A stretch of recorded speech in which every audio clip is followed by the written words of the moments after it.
Jay Shah ICC के next जो वो चेयरमैन बनने जा रहे हैं। जय शाह के नेक्स्ट चेयरमैन बनने से पाकिस्तान क्रिकेट बोर्ड को क्या नुकसान होगा, क्या फायदा होगा, क्योंकि अगले साल हमने चैंपियन ट्रॉफी की मेजबानी करनी है, हमारे को होस्टिंग राइट मिले हुए, बजट भी अप्रूव हो गया हमारा, आईसीसी ने हमें बजट भी दे दी है।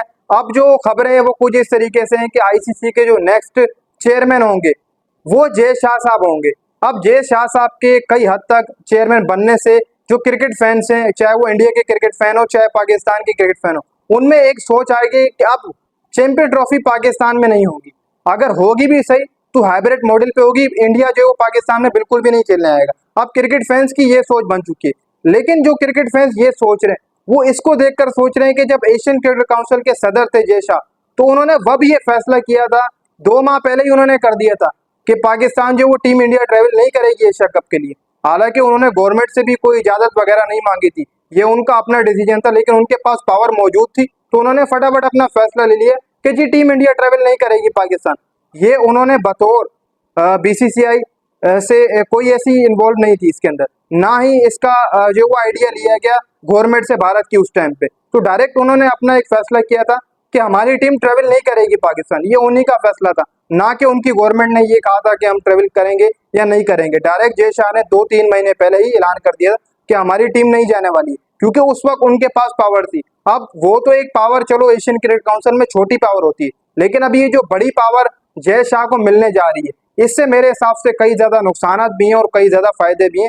सबसे पहले मैं आपको बताता हूँ कि यहाँ पर अगर जय शाह इख्तिदार संभालेंगे तो पाकिस्तान के लिए क्या वो मुश्किलात खड़ी कर सकते हैं। सबसे पहली बात तो ये कि जय शाह जो वो नेक्स्ट चेयरमैन बनने के लिए पूरे उम्मीदवार है और उनको बोर्ड की हिमायत भी हासिल है, इंग्लैंड क्रिकेट बोर्ड की भी हिमायत हासिल है, ऑस्ट्रेलिया क्रिकेट बोर्ड की भी हिमायत हासिल हो चुकी है। उनको जो बड़े 2 क्रिकेट बोर्ड है उन्होंने फुल हिमायत कर दी है कि जय शाह के हवाले से कि हम जय शाह को ही वोट डालेंगे। कुल मिलाकर 9 बंदे जो वो इसमें वोटिंग करते हैं, 9 वोट कुल मिला के। अब पाकिस्तान भी जय शाह को ही वोट करेगा ऑफिशियली, जो अंदर की खबरें वो ऐसी हैं। और जो दीगर क्रिकेट बोर्ड है, न्यूजीलैंड क्रिकेट बोर्ड, वो भी जय शाह को ही वोट करेगा कि वो अगले चेयरमैन मुंतखब हो जाए। ऐसा नहीं है कि खाली जय शाह ही इस रणनीति में खड़े होंगे, और भी नाम खड़े हो सकते हैं इसके अंदर। ऐसा नहीं कि खाली जय शाह आकर खड़े हो जाएंगे, और भी कोई नाम होंगे जो इसमें हिस्सा लेंगे कि हमें वोटिंग दिलाई जाए, 9 वोट पूरे करके हम आईसीसी के चेयरमैन मुंतखब हो जाए। लेकिन ज्यादातर जो अभी दिखाई दे रहा है वो यही दे रहा है कि अगले चेयरमैन जो रहेंगे आईसीसी के वो जय शाह ही रहेंगे। अब जैसी जय शाह चेयरमैन बनेंगे, चेयरमैन उसको बोला जाता है जो पूरी क्रिकेट के ऊपर जिसका कंट्रोल होता है, यानी कि वो जो फैसला लेंगे वो क्रिकेट की भलाई के लिए लेंगे।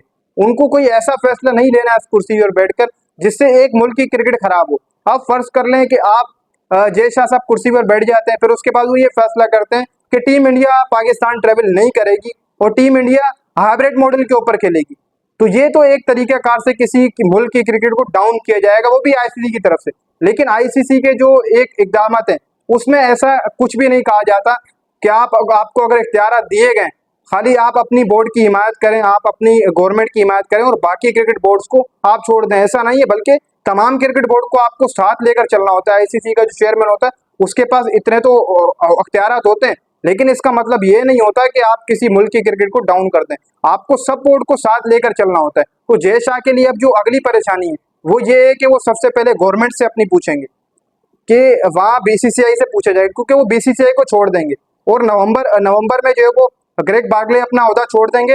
1 दिसंबर को जय शाह ओहदा संभाल लेंगे आईसीसी के चेयरमैन का। फिर उसके बाद सबसे पहले जय शाह जैसी ओहदा संभालेंगे, फिर उसके बाद एक मीटिंग बैठेगी, वो चैंपियन ट्रॉफी के लिए बैठेगी, फिर उसमें एक फैसला किया जाएगा।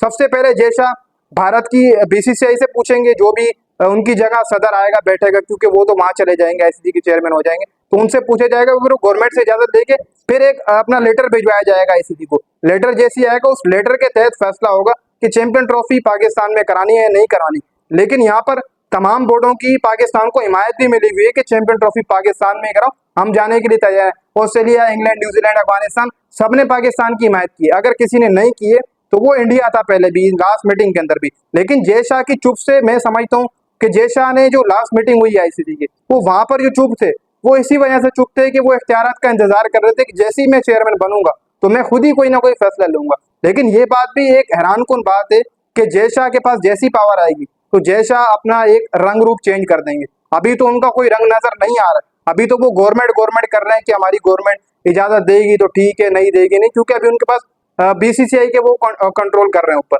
तो वहां तो चलो किसी तरीके से वो बोल देते हैं कि अभी भारत सरकार से हम इजाजत लेंगे, लेकिन जब वो आईसीसी में आकर बैठेंगे वहां पर उनके ऊपर पूरा एक तमाम क्रिकेट बोर्ड्स को उनको कंट्रोल मिल जाएगा।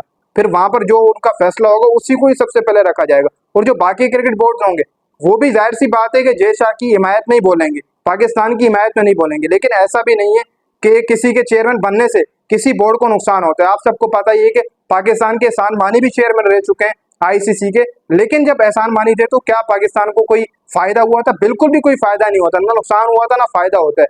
लेकिन यहाँ पर आपको बैठकर तमाम क्रिकेट बोर्ड्स का नफा नुकसान देखना पड़ता है। ऐसा नहीं कि आप अपनी क्रिकेट का, भारत के अगर आप हैं तो आपको आईसीसी के चेयरमैन बना दिए गए तो आप खाली अपने मुल्क की क्रिकेट को बेहतर करेंगे, आप अपने मुल्क का भला सोचेंगे। नहीं, आपको तमाम बोर्ड्स का सोचना है। इसी को ही आईसीसी का चेयरमैन बोलते हैं। अगर जय शाह इन रणनीतियों पर नहीं चलते हैं, वो अलहदा से ही चलते हैं कि भारत को एक अलग से तरजीह दी जाएगी, वो टीम अलग है, उनको पाकिस्तान नहीं भेजा जाएगा, हाइब्रिड मॉडल के ऊपर वो खेलेगी, तो फिर ऐसे तो कोई फैसला नहीं रहने वाला। ऐसे तो एक आईसीसी के ऊपर जो वो लात मारी जा रही है, यानी कि वो जो एक काउंसिल है पूरी आईसीसी की, उसका कोई एक वो नहीं रहेगा, एक बड़ा पेंडिंग नहीं रहेगा कि जिसके ऊपर आप कंट्रोल करते हो और आप एक बोर्ड की तरफ जाते हो, भला कि आपको सबकी सब बोर्ड की तरफ जाना पड़ता है। लेकिन यहाँ पर मोहसिन नकवी ने तो ये साफ साफ कहा है कि चैंपियन ट्रॉफी पाकिस्तान में होगी और तमाम टीमें ट्रेवल करेंगी, भारत भी आएगी। तो यहाँ पर जो अगला जय शाह के लिए कड़ा चैलेंज है वो ये है कि जब वो कुर्सी संभालेंगे उनको तमाम बोर्ड्स के खिलाफ, किसी बोर्ड के खिलाफ नहीं जाना, बल्कि तमाम बोर्डों को एक साथ रख के चलना है। ऐसा भी नहीं है कि वो अपनी भारत की हिमायत कर दें या पाकिस्तान को नीचे दिखा दें या न्यूजीलैंड की हिमायत कर दें या इंग्लैंड को नीचे दिखा दें, नहीं, बल्कि तमाम बोर्ड को उनको साथ रख के चलना है। तो यहाँ पर जय शाह के लिए चैलेंज है कि जब वो कुर्सी पर बैठेंगे तो उनके लिए सबसे पहले टीमों को पाकिस्तान के अंदर पहुंचाना होगा। वो टीमों को खुद राजी करेंगे कि पाकिस्तान आप जाकर खेलो। आईसीसी के जो चेयरमैन होता है उसका ये हक होता है कि अगर कहीं पर कोई टूर्नामेंट हो रहा है तो वो तमाम टीमों को वहां पर भेजेंगे। आईसीसी के बतौर चेयरमैन का ये हक होता है।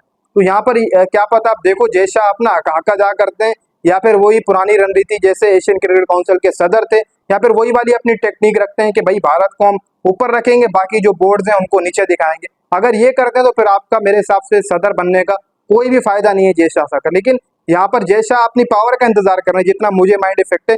जय शाह अभी तक क्यों नहीं बोले? क्योंकि उनको पता है कि मैं दिसंबर में पावर के अंदर आ जाऊंगा, आईसीसी का चेयरमैन बन जाऊंगा, फिर उसके बाद मैं अपनी पावर दिखाना स्टार्ट करूंगा। कोई ना कोई इशू का बहाना ढूंढ रहे हैं। वैसे बीसीसीआई अभी भी इशू का बहाना ढूंढ रही है कि कोई इशू बने कि हम पाकिस्तान किसी तरीके से ना आ जाए। वो सिक्योरिटी वाला मामला था, वो तो बिल्कुल क्लियर हो चुका है, सिक्योरिटी के मामला पाकिस्तान में बेहतर है। आप उसके ऊपर किसी भी मौजू के ऊपर बात नहीं कर सकते, क्योंकि 7 की 7 टीमें राजी हैं पाकिस्तान में खेलने के लिए, 8वीं टीम राजी नहीं है, वो भारत की टीम है जो अभी तक राजी नहीं है। और ये हर दफा इनका बहाना है। लेकिन यहाँ पर मैं समझता हूँ कि पाकिस्तान क्रिकेट बोर्ड को भी जो वो कच्चे नाखून नहीं, कच्ची गेम नहीं खेलनी चाहिए, बल्कि पक्की गेम खेलनी चाहिए। यहाँ पर अगर वो सदर ही बन जाते हैं आईसीसी के तो उनसे डायरेक्ट थ्रू बैक उनको बताना चाहिए पाकिस्तान क्रिकेट बोर्ड को कि आप आईसीसी के चेयरमैन हैं, आप बीसीसीआई के सदर नहीं है।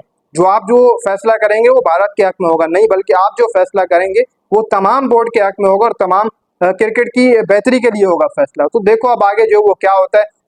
नवंबर के अंदर जो वो ग्रेग बार्कले अपना ओहदा इस्तीफा दे देंगे क्योंकि उनकी मुद्दत पूरी हो जाएगी। फिर उसके बाद दिसंबर 1 को जय शाह जो है वो ओहदा संभाल लेंगे और जय शाह मजबूत उम्मीदवार है, तमाम बोर्ड्स की हिमायत भी मौजूद है।